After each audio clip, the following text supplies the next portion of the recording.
morning, my name is Craig from Total Triumph in Taunton.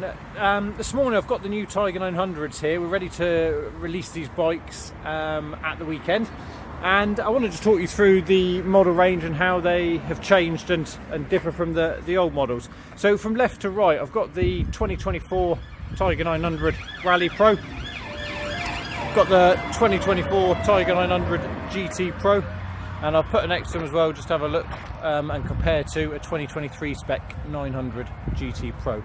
So the 900 has been an amazing seller for us for 4 years. Came out in 2020, and for us as a dealership, probably does about 20 to 30% of our bikes overall. They literally do everything, so they're a nice sweet spot of price, performance, technical features. So with the outgoing model, there really was nothing wrong with it, so any updates had to be sort of sympathetic and sort of incremental. There was nothing fundamentally that needed to change. The previous models, they did various mixtures of specification, so ranging from the 850 Sport, which still exists, has been unchanged. That has the lowest power and is devoid of a few creature comforts. Most of them can be added, so the range stays starting there at £10,000.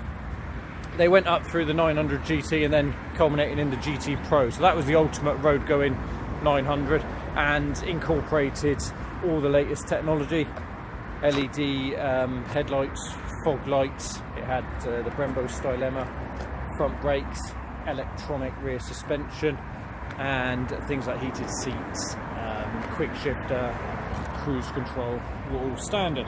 So predominantly the Pro model is what sold. They did the same sort of model range on the Rallys. The Rally would always have the 21-inch front wheel, longer travel suspension. It was always passive suspension, so better suited for off-road use, not to have that electronic intervention.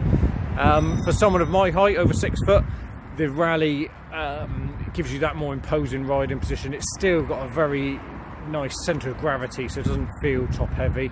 And should you go off-road, as we do with Triumph's Adventure Experience, the 900 of course has all that capability, which the 900 Rally has all that capability, which the GT models do not.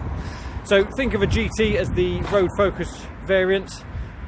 They're ideal for shorter riders as well. You've got adjustment in seat height. Triumph has taken a few steps on the new model. So coming from our old one on the right, the white bike, to the 24 model, first of all, the cross-plane crankshaft engine has been increased in power, so up from 94 horsepower to 107. I don't think anyone would ever moan about a little power hike. It's also lost a tiny bit of weight, so the bike now a couple of kilos lighter. Most notable for me, on the bodywork, you can see a much sort of more premium finish down the side of the tank, around the front beak.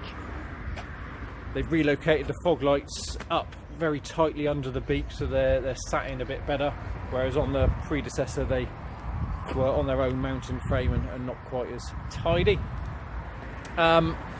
They still retain top spec braking. They have the same sort of centre of gravity. At the sort of back of the bike, the seats have changed dramatically, so offering more comfort, particularly for the rider. So if you see the new seat, it's actually a bit deeper and wider, and that's without compromising seat height. So the design of the old model seat was a bit narrower, and long distance you might notice you had to get a bit fidgety on it. That's not the case on the new bike. There's a slight compromise on tank capacity, but as efficiency is going up anyway, it has no effect on range.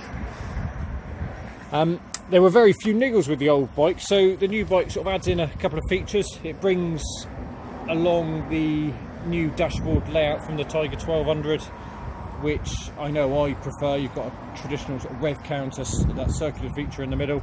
You've got a fuel gauge on display, and then as and when you want your other information, your navigation, phone contact, trip computers, things like that, you can get to them very easily just by flicking the joystick over to the side, and it's all listed there. actual specification, what this dash does is very similar to the old one. So we've got tyre pressure monitoring, preload and damping control, because this is a GT Pro. It has that electronic rear shock. While you're fiddling with the dashboard, you can still see your speed, gear, revs on the left hand side very easily. And when you do pair them up and use the navigation system, like a Tiger 1200, you can have the navigation either just using part of the dash, or you can open it up and use almost the whole dash while still having your basic controls information there as well. From safety features, Triumph have implemented auto headlights. So we'll start the bike up in a minute, and what you'll see is the two indicators here coming on as daytime running. The choice on the old bike to have daytime running, this sort of gold shaped LED or dip beam on, was made by the rider, and on this bike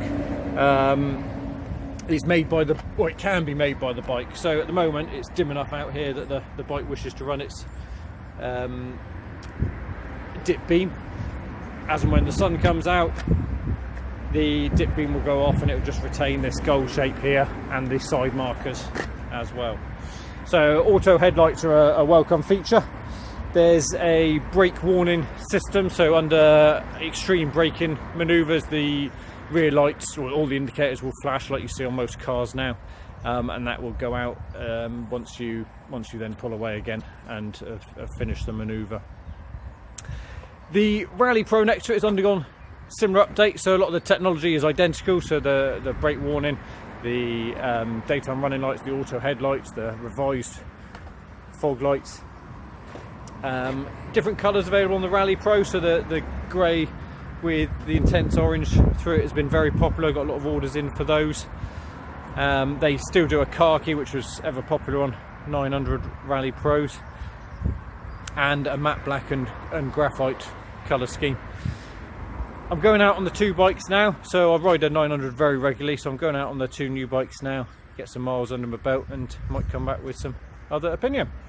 If you want to contact any of the team, either do in the messages below, or of course you can email us, use WhatsApp, all available on Total Triumph's website.